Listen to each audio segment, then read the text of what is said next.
What's up, everyone? Welcome back to StrangeCast, a Life is Strange fan podcast made by fans for fans. I am one of your hosts, Adnan. My other host, Adam, is here. Adam, how are you doing? I'm doing great. I'm doing awesome. I'm here in Haven. Well, the audio listeners can't see that, but yeah. So just dropped a new video on our other channel, so I'm feeling good about that. Back in the gym, so yeah, I'm feeling fresh. I'm feeling feisty. Well, that's lovely to hear. And as Adam just alluded then, we are now an audio version as well. So you can be listening to us on Spotify or Apple Podcasts. People were requesting it for a while. People who tune into the show as well. And I hope you enjoy it. They're both on there. And also, obviously, you have the video version on YouTube for you to watch. So there's plenty of StrangeCast to come on all those platforms. If you want onto another different platform, because obviously there's an Android version, etc. I was looking on, let us know and we'll definitely be looking into that. But we are on audio only as well. But one thing I would ask as well, if you could follow us on those platforms and also rate us. I believe Spotify has just introduced a rating as well. It really helps with the algorithms of like boosting the show visibility, all that stuff. I wouldn't ask otherwise, but if you do follow us, do just give us a rating. It helps with the podcast. But yeah, we've actually got quite a lot of news as well. This is I think we're a week delayed by the episodes that we do bi-weekly. Schedules have just been busy on mine and Adam's part. But actually, it's kind of been convenient that we delayed it a week because we probably wouldn't be covering some of this news otherwise. Before we move on, I want to congratulate you on this very podcast for getting verified on Twitter. Mr. Blue Checkmark over here. Now you can put out some weird political views and people will be like, oh, there goes another blue checkmark.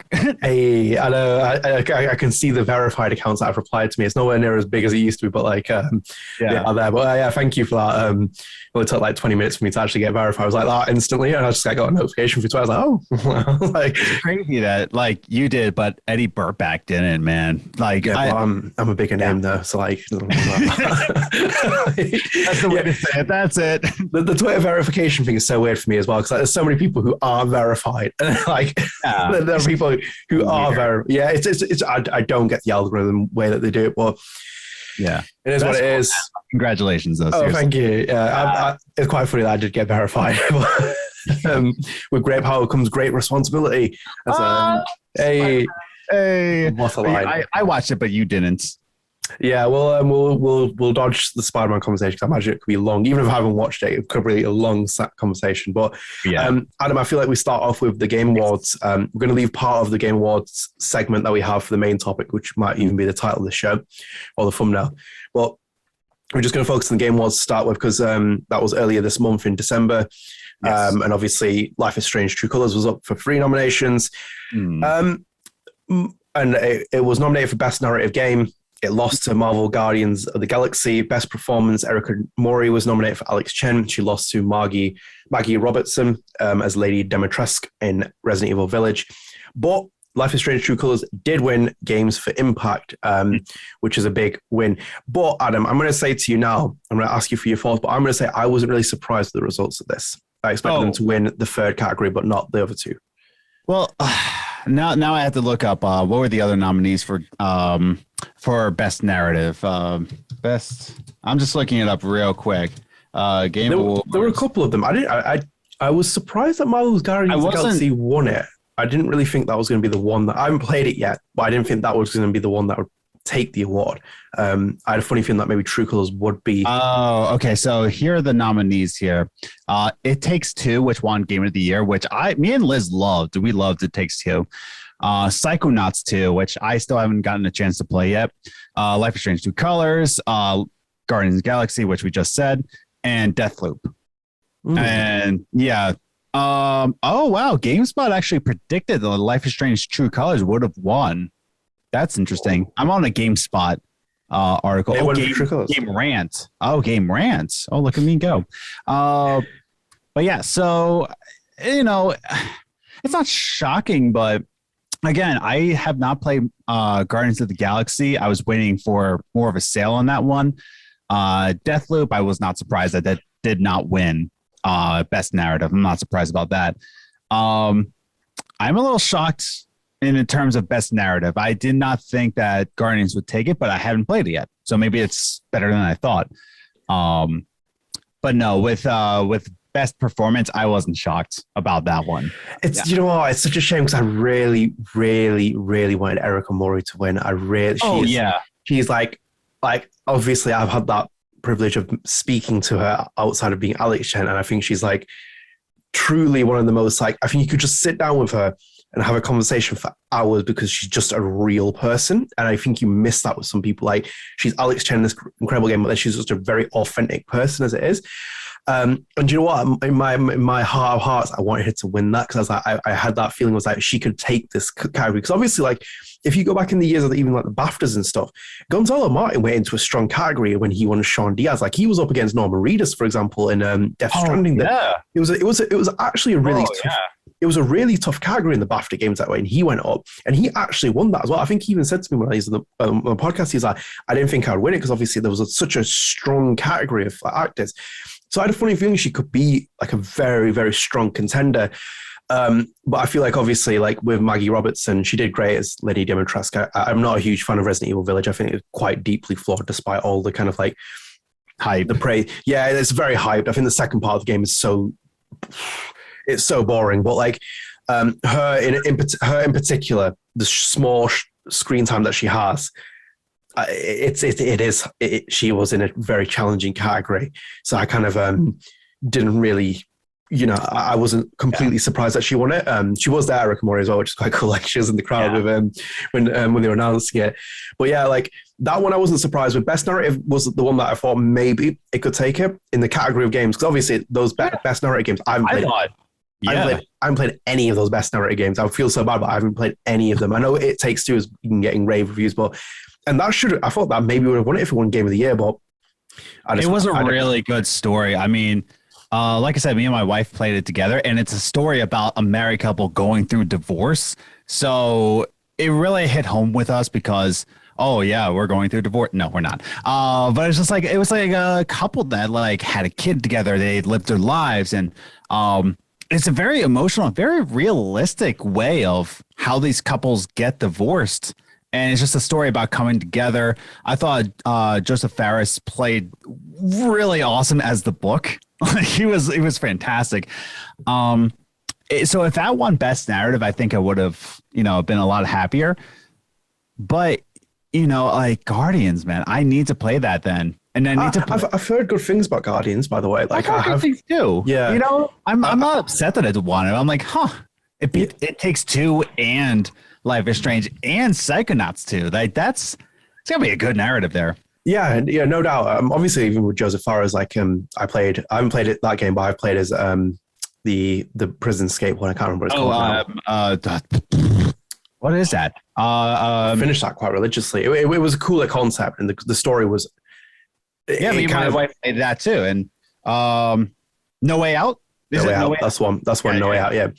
Way Out. Yeah. Yeah, that's one. Yeah. So like it was an interesting concept, and like the story was good at first, and it kind of like started to lag on a little bit for me personally. Yeah. So like I wouldn't be surprised if It Takes Two and was the kind of one that would really challenge Life is Strange. But obviously, again, like I haven't played Marvel's Guardians of the Galaxy, but it won, and it was one of those where it's going to be a tough category for that. And Games for Impact, I really just did think that was going to be true colors. Like there's just this, I think it's won multiple times in Games for Impact across like BAFTA and all the other organizations. Yeah, it's won Games for Impact for a few years now. I think every time it entered for Games for Impact, it always won. But yeah, it's a bit of a weird category that just like I don't get what the kind of like full meaning behind it is. Like, is it a game that's basically tackling certain issues, or whatever? Like, I just feel like it's a. Well, I think. Oh man, it was on. Oh, I didn't realize there were some things on here. I didn't realize the nominees for Games for Impact because they had Before Your Eyes, which is that's a banger of a game. Boyfriend Dungeon, where you. Okay, it's a dating simulator, but like you date your sword. It's very weird. Not my cup of tea. I'm not into dating simulators because I'm married. So, Chicory, A Colorful Tale. That's a good one. If anything, I thought that would have won. Of course, True Colors, and then No Longer Home. I don't think I played that one. But Chicory, I didn't realize against Chicory and Before Your Eyes. So, but like you said, like I think I'm not 100% positive, but I'm pretty sure every time Life is Strange was nominated for Games for Impact, it always won. I'm pretty sure that like across a lot of categories of Games for Impact over the years, it's won quite often. That was the one category out of the three that I was really confident with. And I think surprisingly, Erica Mori was the one that I was at the bottom of, just because I knew that when I saw the challenges, and mainly when it was Maggie Robertson, I was like, like, she's in for a very tough challenge here for that. I was even saying in my head, I'm like, it's in between those two. And once Maggie won, I was just like, yeah, that makes sense. You know, like I wanted it to be Erica, but when she got on the stage, I was like, yeah, it makes sense. Like I was just like, I understand that. It's a big shame as well, because we would have probably seen a flame speech from Erica Mori as well. No, if she'd won. But I think like before we move on, I'm 3 category nominations for Life is Strange: True Colors at the Game Awards. I don't really consider the Game Awards prestigious at all. Like it's Jeff Keighley. This was the worst one for sure. Yeah, self-righteous Jeff Keighley coming out at the beginning saying let's tackle harassment, etc., but not naming organizations, and then promoting organizations which have a checkered history during the show. Let me just say that I know where I stand with Jeff Keighley, and he's a giant hypocrite as well. So like, I'm not really going to take his award ceremony for any ounce of it. It's an advertisement. It was like 3 hours long. It was just pure adverts throughout the entire thing. And I was just like seeing 1 or 2 announcements where I was like, oh, this is actually quite cool. I'll watch it. I feel bad that I was excited for the Quantic Dream game. I was like, oh, Star Wars Eclipse, that's awesome. And it said Quantic Dream. I'm like, oh. Yeah, obviously the allegations against David Cage are still, unsubstantiated. Well, not unsubstantiated. There's still allegations. It's still allegations, but like you said, like Jeff Keighley is like, oh, we're standing against, really hateful speech, and then it's like Quantic Dream. It's like, oh, like. Obviously, like the David Cage's like scenario Quantic Dream and them trying to sue the French media hasn't really done them any kind of wonders, as you'd expect. Same thing with Ubisoft. I'm still to this day boycotting Ubisoft. That's what I mean. They had a Ubisoft there. They had Quantic Dream. They didn't really mention the Activision thing. It's like, do you know what? If you're actually going to have if you're going to do that thing at the beginning, Jeff Keighley, and try to almost make out like it's the online community that's the problem. No, mate, name them, but you're not going to, because we know why you're not going to do it. And it's just so. I have to kind of I'm not going to sit there and be like, oh yeah, let's just brush over this. I just hate those kind of things. It's like, say what you mean, because you did it with Konami. Ironically, let's be quite fact before we move on. You did it with Konami when Kojima was getting taken down by the entire Konami. Here we go with Kojima game. It's there as well. Visual If you're listening to this on podcast, you should go to the video version, because visual representation of my Metal Gear Solid 5 post that I'm showing you right now. At least once an episode. Well, it wouldn't be a StrangeCast. Go for it, man. It wouldn't be a StrangeCast episode, but like obviously the Konami thing, he blazed on them for like the Kojima scenario, and it's like, wait a minute, you were doing that to Konami, but you weren't doing to Activision or Quantic Dream or Ubisoft, and even PlayStation as well. PlayStation's it's currently in the middle of like a so wild, dude. I couldn't believe it. I watched it. I watched that video. And I was like, this can't be true. And like I go through it more. I thought it was a meme. I thought some guy like, oh, he looks like the VP. You can't make that stuff up, dude. Oh my God. Madness. But yeah, whilst we can probably let me rip on the Game Awards, I think we should move on. This is probably a small topic anyway, but sticking with True Colors, it is now available on Nintendo Switch, so it's finally on that platform. Released December 7th, the digital-only version, and then the physical retail release is due for 25th of February 2022. I haven't played it on Switch, but the main thing that I take away from this anyway is like, I'm so happy it's on Switch. The other Life is Strange games will come later on, where it's like, oh, the remaster collections are coming to Switch, aren't they? Yeah, I think so. I think they are coming to Switch. But I'm just generally happy that True Colors is on the Switch. It deserves to be on the Switch as well. If you have played it as well on the Switch, do leave it in the comments. Like, let us know what you think about the experience of it, because I don't think Adam's played it. He's too busy on Forza as it is. But like, Game of the Year from IGN. So let's put it this way. Yeah. Oh, by the way, the remaster collection is coming to Switch. I'm on Nintendo's website and it's listed there. So there we go. So it's in February. In February you'll get both the remaster collections and the Switch retail version. seems like available February 1st. So day and dates. So that's good. Yeah. Oh, perfect. Yeah. So this is out on Switch. I read some of the reviews. There was obviously the downgrading in graphics, which is probably the most reasonable thing anyway. It's the Switch is nowhere near as powerful as the PlayStation 5 or Xbox Series X. Not a chance in hell. I think I saw some visual textures, when it loads up, it takes a while. So obviously, say if your background, you were walking down, it's a little bit pixelated first, and then it loads into it. But generally speaking, a lot of the reviews I've read have been positive for the Switch version, which is good as well, because obviously we don't want crap port going on to Switch. So yeah, generally speaking, I'm quite happy that they've moved it on Switch and it's out now as well on Switch. I think obviously the pandemic has, from what I can tell, has kind of impacted Deck Nine's schedule and Square Enix's schedule, because obviously we were they were so tight earlier in the year, but I think even then they were there was just something about it where the schedules didn't think. I even think that True Colors was meant to come out last year in 2020, based on the timeline. No, yeah, it was. I can't remember, but I remember just it. Oh man, now I can't remember of any kind of delays or. I mean, these past 2 years, the entire 2 years now, we're at the end of the second year. It's just, I don't know. I can't remember anything, dude. March 2020 is the same as December 2021 to me. It's just it's outrageous how it feels like the time doesn't really move, which is mad on that part. But yeah, generally speaking, the Switch version is cool. And like I said, if you have played it, do leave us in the comments what you thought about it, because I would like to see what people's opinions are, because I remember playing the first Life is Strange on mobile. I think it was Blackwing Foundation or something, ported it. They ported the Life is Strange game. I reviewed that, and I was actually quite enjoyable because they put a photo mode in it, which was really cool. Which is always the staple feature I thought that the first Life is Strange could really have done with. And it was actually a good port as well from what I remember when I was playing it. It just felt quite easy to pick up and play on tablets and stuff like that. So this one, I'm just generally happy that we have a Switch version, that Life is Strange is finally on Switch. It's good, it's good introduction for people who haven't played it. Because I've always said for a long time, these point-and-click games are built for consoles like Switch, you can move around, and it gives this franchise a new consumer base, which hopefully will be reflected in the sales, because the sales have been generally quite good anyway for Life is Strange. Adam, before we move on, do you have anything else to add?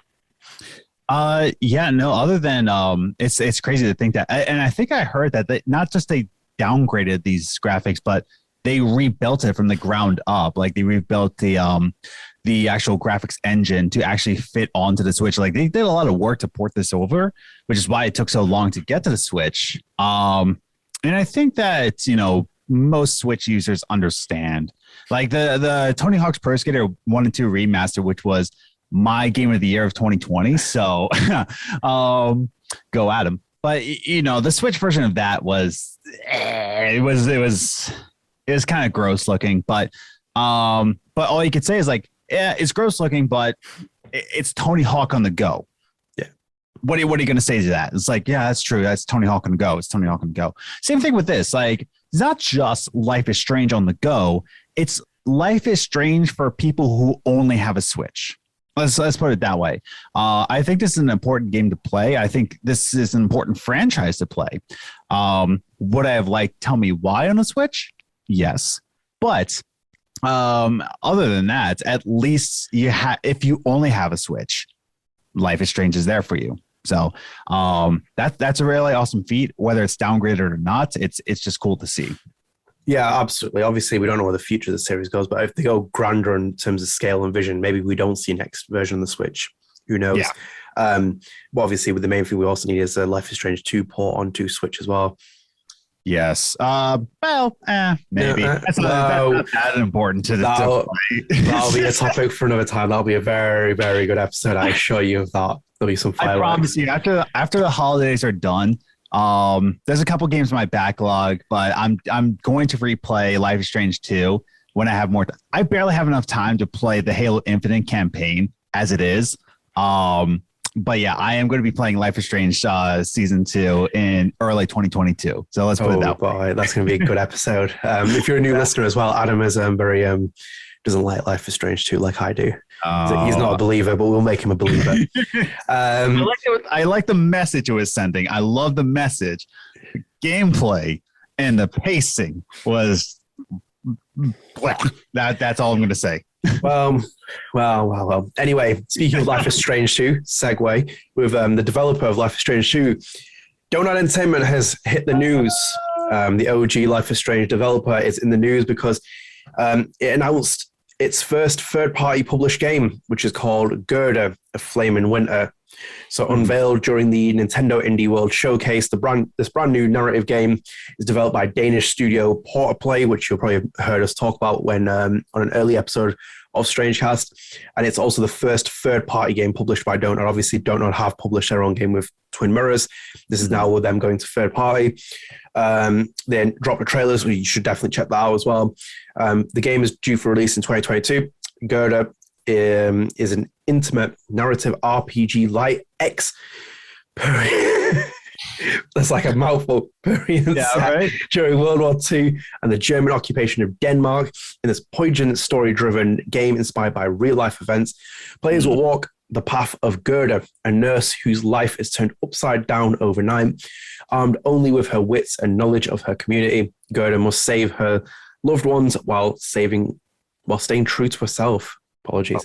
A tale told not on the front line, but the intimate setting of the small Danish village she grew up in.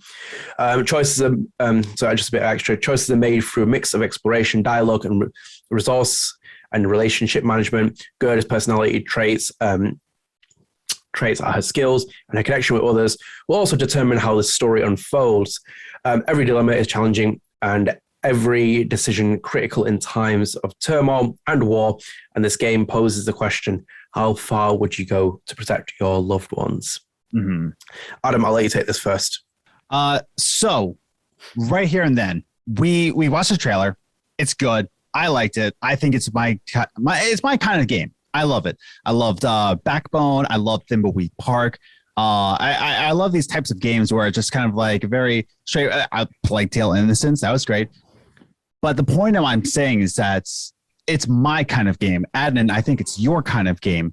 However, do we actually think this is going to set the world on fire? No, I don't think it is actually going to set the world on fire. I don't think it's actually, I don't think it's even going to be set up for awards here. But a very important thing is that, this is going to be the first step as them becoming a developer and a publisher, which let's look at some other companies. EA is a developer and a publisher. Bethesda is also a developer and a publisher. We look at games, even though I'm boycotting them, Ubisoft, there's a lot of Microsoft in of themselves have a development studio and they're a publishing company, so this is a big first step to make them a major player. Square Enix, Square Enix is developer and a publisher, right? Yeah, because they published Life is Strange. So that's the point, is that like they're becoming one of the big dogs now. If you really like Dontnod, for them to actually publish this game, not just develop it or be a part of it like they were with Vampire, this is a major step for them becoming a major player in the games industry. So, like I said, it's not going to set the world on fire, Gerda, but it is it's a major point in the history of Dontnod. And I think it's very important for us to appreciate that, I guess. Yeah, absolutely. Because I didn't mention it. Obviously, it's in the headline of the title. It's not actually in the press release. It's coming out on PC and Steam and Nintendo Switch. I watched the trailer. I thought it was really quite cool. It had a very just like a very simple style to it. Do you remember that this is a very small studio? It's a Copenhagen-based studio. I went on their website. In the picture, had like maybe 12, 13 developers or something. So it's very small. It's a small development team. And it's a very simple kind of thing, but I think it's got a really good, obviously setting's great. I love those kind of games where it's the war. There's a kind of based on real life.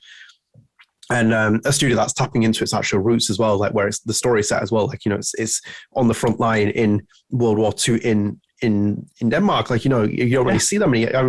Can't tell you that many games that were, but there were games in the European front of like World War II, but this is actually in a specific country which was occupied by the Nazis. So like it's interesting in itself like that. And I think like you kind of hit some of my points. You kind of stole some of my points, which I was going to kind of like bring up, which was they the evolution of Dontnod is continuing in terms of like they've got so many games in development, and including obviously like Twin Mirror was published by them. This is the first natural step from them, because obviously they are not going to publish a AAA massive game that's third party, because they won't be able to take I imagine the risk factor of like publishing something like that.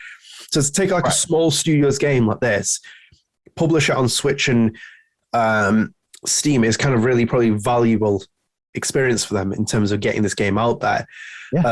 So like I'm all for it with that, and I generally liked what I saw of it. I will definitely kind of pick it up because I feel like I want to pick it up now because I don't know collaboration with it. But yeah, it's good. It's also good that it's not the Tencent game, which is I'm like I would definitely not pick that up. I'm very firm on Tencent. I don't know if you've seen they've acquired the Back 4 Blood developers. I did not see that. Yeah, I believe they announced it actually today. We were recording the 18th of December, so I think it's either today or yesterday. I'm pretty sure it's today. But they have acquired them now, which I'm like, I stand very firm on my views on Tencent. I don't want them in the industry. They're not good for thingy, but I'll stay away from that in the moment. But back on this point, I'm very happy for these guys. PortaPlay, very happy for Dontnod as well. It's a good natural evolution of their step. And generally, yeah, I'll definitely pick up. Oh yeah. No, like I definitely think I'm going to enjoy this game. But I think it's not even about like we're excited for the game, which we are. Like me and you were excited for the game, but it's just another step for Dontnod. And I think that's really, really important. First time that they're publishing a third party, because like you said, Twin Mirror, that was good. It was good. But this is a major step for them, for sure. Absolutely. I don't have anything else to say, and if you don't, we can move into our meaty topic. Yeah. Let's do this. Yeah. Of course, obviously, like as I said, we mentioned the Game Awards at the beginning of this show, but obviously left out a big announcement which was happening during it, and no one probably expected this either. Which was it also didn't happen during it; it happened before. Yeah, it was like a pregame. They were announcing awards like left, right, and center at one point. It's like, this person wins this award. The formatting is terrible in this show because they announced the Texas Chainsaw game before the show started. And I was like, I'm all for that. So I want to see that during the show, if anything. But it is what it is.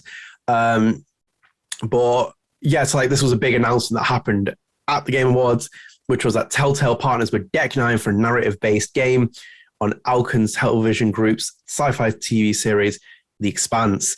So this is quite a huge one, so do bear with me whilst I run you through this. I've got a press release here, which is Telltale, a leading narrative game development studio and publisher, announced today, when it was announced, that it's partnered with award-winning development studio Deck Nine and Alken Interactive Group to create The Expanse, a Telltale series. Now that just in itself was big vibes, as if seeing a Telltale series at the end of something. That's been a long time now. Yeah, a long time. Based on the popular Amazon sci-fi television series, story-driven interactive game was revealed a world premiere trailer at the Game Awards broadcast. The Expanse Telltale series will be the first IP announced by Telltale since the company reformed in 2019. The game is co-developed by Deck Nine, the award-winning developer behind the critically acclaimed Life is Strange True Colors. Telltale also previously announced its production to the sequel to The Wolf Among Us. Okay, there's a whole load of quotes here. I'm probably not going to go into this. One thing I will pick up on is the Expanse Telltale series is currently in the early stages of production and is expected to be released on PC and leading consoles. So I imagine, obviously, you got PlayStation, your Xbox, definite, absolute release in there. Cara G, they confirmed her involvement in it as well. But before we dig into this, I picked out a couple more things. So I was scrolling through Telltale's Twitter account just to pick up on a couple of things to add to this. So one of the tweets that they put in, they were replying to loads of fans asking them questions. So I picked them up. One of them was, we are partnering with Deck Nine for The Expanse while we are doing The Wolf Among Us 2 separately. The work one doesn't take away from the other. So they're just confirming that they are still working The Wolf Among Us 2. On The Wolf Among Us 2, 2 years ago, announced we rebirthed a studio and we're in pre-production on a new game from scratch and a new engine. So in this as well, like a lot of the tweets, they were mentioning that there's a Game Informer article coming up as well about Telltale, about the reformation of the studio, everything, including Expanse and also The Wolf Among Us. So we will see a lot more details, which we'll cover on future StrangeCast episodes, because obviously Deck Nine's involvement in there. And 2 more tweets. Telltale on The Expanse as well. But that trailer was all done in-game engine. So the trailer you watched was in-engine. which was quite good. And then another tweet, the last tweet I got here, they put the new engine that they're using is Unreal, so they're not using the Telltale tool engine, and we are developing the entire season at once. We just aren't talking about release candidates yet.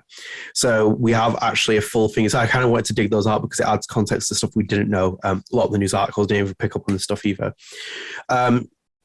So yeah, Adam, I think it's so weird that we're doing this literally an episode after about the greatest episode of game of all time. We were talking about Telltale and that. It's very fitting. It's mad. It's mad. It was such a weird announcement in terms of like the two studios working together. I was like, wow. I was like, what the hell's going on here? Obviously, like we don't know much about this Telltale studio. There's like a lot of developers who left it. It's completely been reformed since 2019. Obviously, my initial worries with this being announced, I was like, they basically announced another game and they're doing the same Telltale thing where it's like churning out loads of game series like straight away. Like, go Wolf Among Us 2, you got this, you got that. I haven't watched The Expanse yet. I will plan on watching, obviously, to get into the hype of this. Me too. If you have watched The Expanse, do let us know in the comments what you think of it. It would be really helpful to kind of get recommendations from people. But Adam, what did you make of this news anyway? So for one thing, I actually DM'd you because I was like, so just a funny little story is that like, I had errands to run before the Game Awards and I was going grocery shopping. And then like when we got home with the groceries, before putting them away, I told Liz, I'm just going to get the stream ready so that once we're done putting things away. And then I just see all these announcements dropping. I'm like, oh crap, I got to catch up. They might have to announce something soon. And then I see on Nibble, I guess is his Twitter name, Nibel, Nibble. They're like, this Expanse from Telltale. I'm like, whoa, what? Like, that's a big deal. Why? Like, that's the thing I was like really aggravated about is that it's a Telltale return. Like it's a return to form for Telltale. And you're just like, yeah, we'll just put it in the beginning of the show, the pregame. It doesn't matter. Telltale coming back. Nobody cares about that. I think everybody cares about that. But, I think that was a little aggravating on the point of Jeff Keighley. However, that's what I saw the Deck 9 logo. And I was like, that's a little insane. What is their involvement in it? And they're co-developing. It's not like they're publishing. It's not that they're letting them borrow their studio. They're co-develop. So I was just like, in my own head, I was like, Jeff, so you're telling me, you're telling me right now that Telltale's coming back and a studio that has 3 game nominations right now, currently including Best Narrative, you're telling me that's not good enough to be in the actual show. I lost my mind. You have every right because I was the same. I didn't know about this until you sent me a message because hang on a minute. So I was like trying to keep in track because obviously, like I said, I don't want to sit there watching a 3-hour Jeff Keighley splooge fest because that's basically what he does with his shows. Apologies if you had to hear me say that, but like it's the truth. So obviously Adam sends me this tweet and I was like, hang on a minute, what the fuck is going on here? I was like, what is going on here? It's funny because we can drop all kinds of swear words and everything because like I've had to mark these explicit anyway on Spotify and Apple Podcasts. Yeah. But generally speaking, like, when I saw it, I was like, whoa. It's like, how is this on the pre-show of the game? Well, it's like, this is huge. This is like a big announcement. Like no one knew it was happening. It was so out of left field. Like, that's what I mean. I'm just like, is this not a bigger deal than and the more I read about it, I'm like, no, this is straight up a Telltale game coming back with let's just say that now that Deck 9 is now the Life is Strange people. Like, it's no longer Dontnod, it's Deck 9. So when I say this, I'm like, Telltale is coming back with the Life is Strange people. Yeah. What's going on here? But yeah, no, it's exciting. It's really exciting. It's exciting for us who love these kinds of narrative games, because I feel like a lot of people who, including who was a William Hella, that's I'm stupid, but he was a former Life is Strange YouTuber. Got pretty big. He had some great videos. William Hella. He doesn't really do YouTube anymore, but even he said like, yeah, Telltale brought me on to games like Life is Strange. If it wasn't for Telltale, I don't think people would have given Life is Strange a chance, for like an episodic title. So it's a pretty big deal that these two major like giants in the episodic games development were just kind of, I don't know. But okay, so what I am trying to say is that like it's a bigger deal than I think a lot of people are making it, because because one, it's under new management. Telltale is. It's no longer the same people because the same management ran them to the ground. So it's new people with a better vision, a better vision enough to put Deck 9 involved. I know I keep going back to that, but it's such a big deal that I don't think we can really like say too much about it, Yeah, it's hard because obviously, like as I said, they kept alluding to a Game Informer piece that they were going to do. So obviously, it's going to probably be a big expose on Telltale. Thank God. With this reformation of the studio since 2019, because obviously the Wolf Among Us 2 was announced, and everyone's like, it's kind of weird because it's so quiet whilst they're doing development of it. But you kind of have this kind of identity that there's this Telltale entity there of like an outer skin, an outer shell, but there's no kind of like interior to it, if you know what I mean, in terms of we know the brand, but people don't know what's actually happened to Telltale in terms of the people who are working there, the kind of like the life and heart of the actual company. So this is kind of interesting. Obviously, it makes me kind of question how big Telltale is as well right now, because obviously if they're bringing the Deck 9 crew in, I don't imagine the production is going to be huge from them, because obviously they're going to have to because obviously Deck 9 has really benefited from the success of Life is Strange. It's made their studio get bigger and bigger. So like I'm intrigued with like them announcing the game, and obviously with Deck 9's involvement on it and co-developing, and then even the trailer as well. The trailer looked gorgeous as well, and if it is an engine as well, it looks really good. Thank God they've abandoned the Telltale Tool engine, because that engine was so bad. Like Jesus Christ, it was so bad. Did you see the footage of Telltale? Like they had a new engine coming right before they shut down. Did you see the images for their Stranger Things game? Yeah, it looked impressive. Like I had to say. It looked really impressive. I don't know if that was on the Telltale 2 either, or it was a new engine. No. It was they said they reformatted it. It's a completely new engine, and then they just sunk. Like, that's just a shame, because that footage looked tight. It's a shame when it gets Stranger Things games either. That would have been huge. But can you imagine? Oh my God, that would have been huge. Awesome. Because sorry. No. Okay. Yeah. So Mia. Oh no, my mic. I was about to say, like, Mia as a new Midwesterner and you as a British person, like we're both too polite now. So, but no, what I was going to say is that like the beauty about now I know me and you are still going to watch The Expanse, like that. That's going to be the thing. Especially me, I'm a sci-fi fan. My favorite types of movies are sci-fi thrillers. So. Adam, do you like Alien? Yes, I like Alien. Alien is one of my favorite movies of all time. But like, The Expanse is a sci-fi film or a sci-fi series, so of course I'm going to watch it. But the beauty about Telltale Games is that you don't really need to watch the source material for you to play it. Like think about it. Like the Walking Dead games. Did you really need to watch or even read the Walking Dead source material? You didn't really need to. You understood the premise. Zombies. Same thing with Back to the Future. Did you really need to watch Back to the Future to understand Telltale series? Not really. Same with Batman. Same with I would even say with what was the one that was your favorite? I'm losing it. Tales. Yes, Tales from the Borderlands. Sorry. Did you really need to play even Borderlands for you to understand Tales of the Borderlands? Maybe sort of, like to understand some references, but you didn't really need to. So what I'm trying to say is that like, if you're stressing about like, oh, do I need to watch The Expanse, this 6-season show? I don't think you'll need to. They haven't said anything, but in Telltale's history, you never really need to consume the outside media for you to understand what's going on in Telltale Games.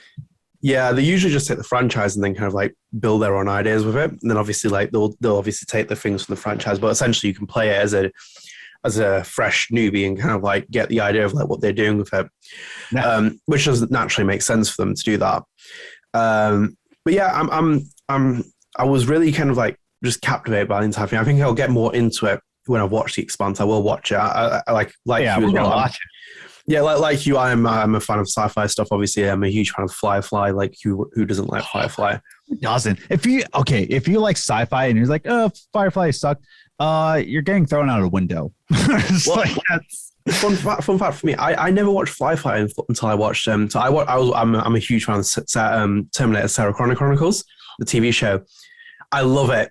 I love that TV show. I know that about you. That was my favorite, and I was so heartbroken when I got canceled. Mate, oh my god! I was so hard. I got the 2 series on Blu-ray. I got very few TV shows on Blu-ray, and I've got the 2 series. I love Summer Glau. She is such a good Terminator. She is. Oh my god! Yeah. Show, and then Fox canceled it like Fox does. Linda Hamilton in it as well. So like in itself, if you haven't watched Terminator Sarah Chronicles and you want something that's in the Terminator universe, I think it's a really good entry for that. But fact for you, you know why they canceled it? How do I want to know? Yes, you do. Because Terminator Salvation was coming out, right? Oh. Fox thought that they could not outpace Terminator Salvation. So they said, oh, let's exit out because I don't think there's a future in this show because Terminator Salvation's coming out. Like, what? That's just dumb logic. It had like the second series ended on such a huge conclusion anyway. But it's just so... I know it's so unresolved, and it like makes me feel so unsatisfied by like not really knowing what would happen at that point. But if you haven't watched the show, I would recommend it because obviously that's the show that got me into Firefly. So I watched it with Summer Glau in it. I love her. I think she's so good. And then obviously I was hoping you were going to say Sarah Connor Chronicles because you're like, well, what he's talking about? I'm like, the only 2 connections are Summer Glau and you said it. I was like, ah. Yeah, I'm a huge fan. So I'm glad that you're at that as well. I've always recommended Sarah Connor Chronicles to people. I'm like, it's such a good show. Such a good intro as well. But yeah, like anyway, back on point. Yeah, back on point. I feel like we could make an entire podcast about that. Like that. That's the first time I ever heard you say that name. So I was just like, oh, yo. I think she's a great actor, like I said. But like, do you know what makes me interested about this as well? The Expanse is like, obviously, like I said, my interest will build into it more when I've watched it. But what makes me wonder is like how many games Deck 9 are really working on now? Because obviously we talked about it a couple of episodes ago, or even I think it was maybe like 2 episodes ago, something we talked about it. Mm-hmm. And it makes me wonder how many games they're actually working on because so Anastasia David co-development. This isn't full development. Yeah, it's like I imagine like a handful of their developers are like working on this project. I don't know what capacity they're all working in either, but yeah. So obviously, like Anastasia Davidson, who played Diana Jacobs, she's working on another game with Deck 9. It's under obviously NDA. She mentioned it on Life After Strange. She also mentioned it on Webb's stream that she did with him.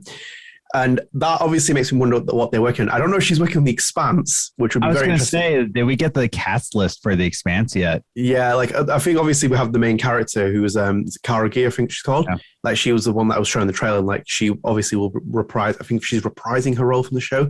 That was a very quick Wikipedia job that I had before this. She could play like a really good space commander. You know what I mean? Like she's got that like presence about her. Like Anastasia. Yes, Anastasia. Yeah. Like she has that like presence to her where she's I think she could like really straight up because you know in True Colors, you know, she was kind of like, you know, a PR person. She'd get her thing. But from what I got from her performance, I'm like, I think she could really put on that like I am the authoritarian here, like not in a bad way, but I think that's all of a compliment to her, you know, if she's watching this. I'm just saying it's like I really think that she could pull off like a really good commanding role here. So, you know, that.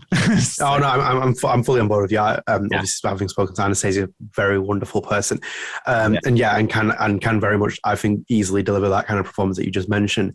But it just makes me wonder if, like, obviously, the product that she's working on is this one, but I don't know if she is. I don't know how they're doing this because obviously, if it's got people from The Expanse in it, which from the way Karagi sounds, it's like who's doing the production side of that. I don't know if Webb's doing the motion capture on this. I don't know if he's actually working on a different project. Like we don't actually know. So this is the kind of thing when this was announced, it's like, how many games is Deck 9 working on? Obviously, my mind right now, pure speculation for the next Life is Strange is already in development. And I think it's going to be developed at Deck 9, which makes sense. Yeah. But like, you know, they obviously work in The Expanse. It's like, are they working on something else? Yeah. No, maybe. Like that's the thing is that like, you got to think about like how big their studio got. Like you said, like they got pretty big, and now they're so big that they only took a co-developing. So what that like you said, that kind of like makes you think about just like they don't want to spread themselves too thin here, but they're also open enough to like give some developers away. Not give them away, but they're just like, oh yeah, we got plenty of resources out here. We'll help you out here, like with a Telltale game, like a major role, Yeah, but. I don't know. It's kind of wild. Yeah, it is wild. So that kind of like was one of the first thought process that I kind of like got from. I was like, wait a minute, what is Telltale really? What is Deck Nine really working on in terms of like how many games got in production? Who's working on what? But like the other one that I really took away was that this is a hugely beneficial partnership for Telltale Games because like as we said, like the studio has reformed in 2019, and like I don't really know all the developers off the top of my head, like who's working still at the studio. But having lost the developers that they did, who worked on the Telltale thriving period and also the declining period as well, you kind of need the essentially the kind of like the king of episodic games now right now with Deck Nine, bringing in that kind of like because they just released True Colors and put it out all at the same time. And this is obviously doing that now, having confirmed that through one of the tweets that the Telltale Twitter account confirmed. They need this kind of thing where it's like the developers are there kind of like giving them kind of direction, like what's the best way of doing it. Even though like obviously I'm a purist and you are as well. It's like we want the episodic like kind of releases. The way that obviously like Mallory Littleton wrote the script for, like Life is Strange, and even like Felicia, the other ones who were working on it, they kind of like they built it with a chapter structure in place. And I think you need those kind of people where they give you the idea of like Telltale being like, we're going to have to release it like this. And I think even with the Expanse, I think they should get rid of the episode formula where it's like episode 1, 2, 3, 4, 5 and just call it chapters because they're going to release at launch as well. So like they're all there. So I think like in itself, that was the other kind of takeaway that I really took away from it was like, this is really beneficial for Telltale to kind of get back in the industry more essentially on a different project outside obviously the Wolfmongers team and have a very experienced developer in terms of Deck Nine. I feel I was just like Don't Nine. Don't Nine. Deck Nine helping them because the only other alternate they could really have beneficial would be obviously Dontnod, but like their affiliation essentially right now with this series is over. The Life is Strange series. I was keen on that, so I was sold on that. And obviously, very early pre-production role for this as well. Like so early in production, this game, early stage development. Even the teaser was so small, like what we saw from it. No, like you said that, like why didn't they choose Dontnod? And that makes me real. You got me thinking now. Just like not more of thinking like why didn't they choose them, but more of just like what is Dontnod working on? Like how long has it been since we actually heard anything from Dontnod besides, publishing this game? Like you would have thought that like, oh, this is what they were working on. They were working with Telltale to put out The Expanse. Like I think that would have been a cool announcement. Like, oh, that's what Dontnod has been doing, co-developing. But it's not even Dontnod, it's Deck Nine. And it's fresh also of Deck Nine, meaning that I'm pretty sure like this means that if I'm wrong, maybe the articles are just like, oh, this is no, never mind. The articles did say it's in pre-production because they didn't develop this while developing True Colors, right? Right, yeah. So that's a little bit of a cut there. But I think like what was my trailer process right now? It was on, development Life is Strange, True Colors, like Deck Nine were quite heavy-handed in terms of like the full focus that they were putting on to getting True Colors out. It seemed like their schedule was pretty hectic by the sound of things to kind of get this game released. So I imagine that they probably started working on this maybe towards the tail end of like True Colors coming out. Because obviously like, imagine with development, you can kind of move people around. You can obviously, they were moving on to DLC, they were moving people into other projects. Obviously, they're working on the remaster collection as well. Forgot to mention that as well. Like, as I said, there's so many hands in so many baskets. Obviously, they are remastering the first Life is Strange and Before the Storm. So, it does raise a lot of questions. Obviously, Dontnod had been very quiet. Like, the 6 games they got in production. The only thing that we've really recently heard of them was obviously the news that we just covered with the game that they're publishing. But obviously it's really early days for them because obviously they're working on a lot of projects. The pandemic has really hit them quite big. The Montreal team out there with like Luke and Raul, those guys, they building their studio essentially because they every other day that I'm seeing them like advertise like a new job vacancy or something. So I think that they, from what I can tell, they must be pretty early in development, if anything, there. So they're building their team out there. So It does raise, like, as you said, like it raises a lot of questions about just like the way things are going. I think that we'll get a lot more perspective when this kind of interview feature, whatever it is, with Game Informer comes out. We kind of get a full kind of like behind the scenes look at Telltale, because that's what I'm really interested in. I can't really suss them out right now. It just like, it's kind of like they're there, but there's no kind of like face them essentially. Yeah, we don't even know if they're like involved in the narrative or what's going on. Like, is Zach going to be involved? You know, because if he is, holy crap, I'm pretty as soon as possible. But yeah, it's just kind of like odd to think about. You know, like we need more info about this. I think it is a big deal, but it's also like puts a question of just like what was Dontnod doing? What is Dontnod doing? Like, I want to know. Yeah. But at the same time, with like what is Dontnod doing? You know, I think me and you, Adnan, can I ask you something? Yes. You're a gamer, right? Just about. Okay. Just wanted to make sure that you are a gamer, right? It's like, so as gamers as ourselves, you know, we know what happens when you announce the game too early.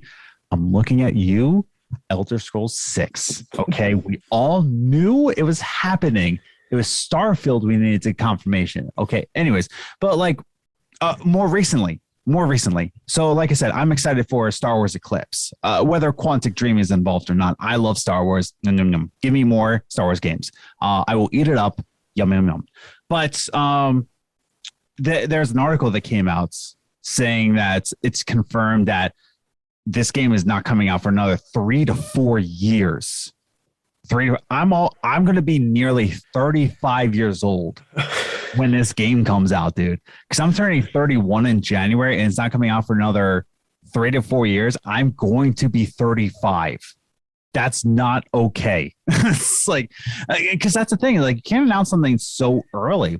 Like even for me, like dropping videos on Evalts, like I don't like announcing that too early. Just a stupid video that has very little subscribers. I don't like announcing that too early. Imagine what Dontnod, you know, an actual company. This is like, they're in developing something, and I'm sure we're all like foaming at the mouth to know what it is.